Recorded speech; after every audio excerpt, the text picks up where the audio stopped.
I thought it was a really good use of an hour. Because it was so focused, and I think the message that's come to me is that just making a very small change in the way that you do things can have a really big impact. So yeah, good use of an hour. The old school thinking of leading organisations was leave your emotions at home, hang them up at the coat rack and then get on with your work.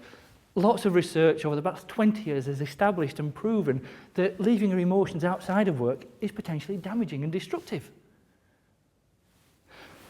Let me ask you this question, show of hands. Anybody ever worked with a negative person? Yeah, some people, they're in the room, I won't put my hand up just yet.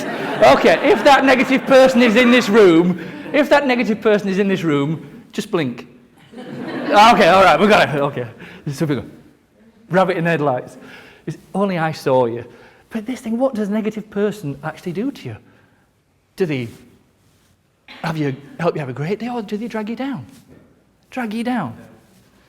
Do they inspire you to do your best, or do they depress you enough to think, I'm just going to get through this and get on, I'm going to get through it and go home? But a negative person is not a negative person. That's got you, hasn't it? I was with you till then, Scott, but not there. A negative person is just someone that's different to you. What do you think? I thought it was really thought-provoking, made me think about some of the messages I deliver, how I deliver them, the words I use, and I'll be trying to take it on board and use it in future. Sympathy. Ever worked with someone that's really positive, helps you want to do your best? No one's moving. Okay, I'm not with him anymore. But I'll ask you again. This isn't a courtroom, by the way, you're not admitting anything. Someone that's really positive, that is there if you want to ask a question. They say, have you got 1 minute? And they're just there for 1 minute, they're not there forever. And if you've got a problem, you can ask. And rather than saying, what you should do is this, they say, what do you think we should do to resolve this? What do you think a good idea would be? They engage you, they involve you, they collaborate. Because often managers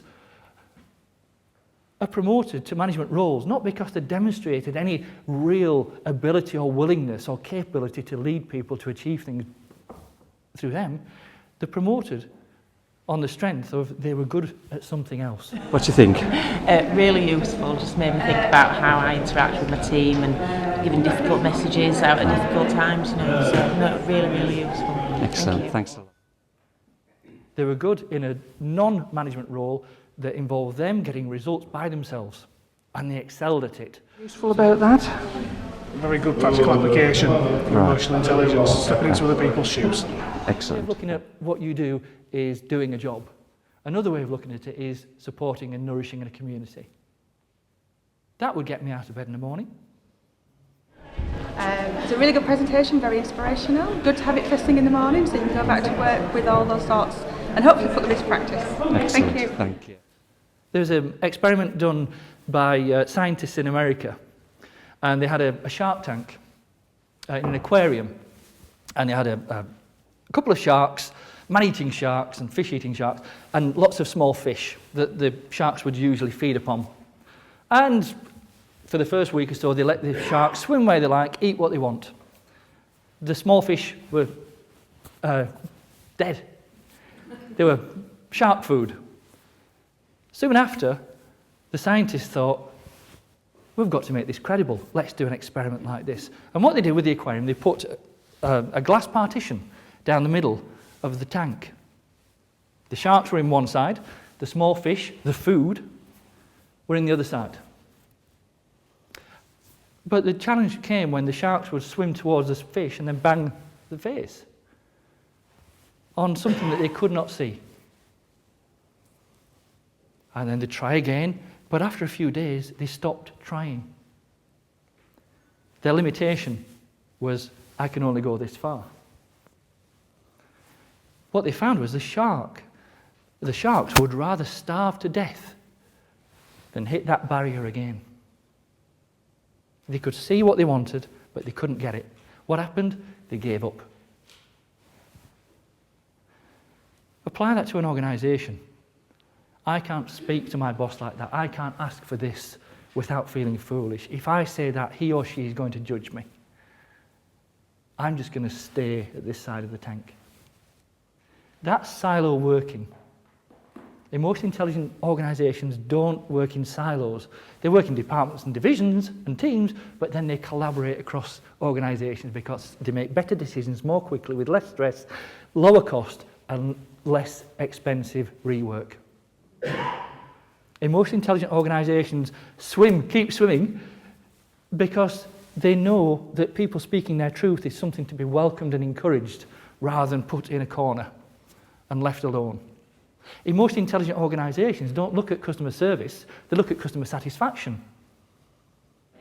Really useful session. It gave me some time out to think and reflect, which hopefully I can take back to my team and have some sort of similar conversations. Emotional intelligence complements technical competence. It's deeply human, it's not soft and cuddly, let's hug a tree, and it's not about being nice. Nice should be the default setting, but sometimes you've got to be something other than nice as a manager. There's tough messages to convey. There's performance issues that need addressing and deserve addressing. And please bear in mind, if someone's underperforming, it's not about them, it's about you and them. Great performance cannot be achieved in isolation. Failure, poor performance cannot be achieved in isolation. Because what you find as a manager, you may not be aware, but people's brains keep score. Some managers are so focused on the process going right, things being delivered on time, and it to be the right quality within budget that they forget to support people to enjoy the journey. Many managers, not all, many managers are so focused on addressing things that have gone wrong or stopping things going wrong that they rarely, if ever, acknowledge someone that's done a great job. One manager said to me, well, people are supposed to do a good job. Why do I need to say well done or thank you?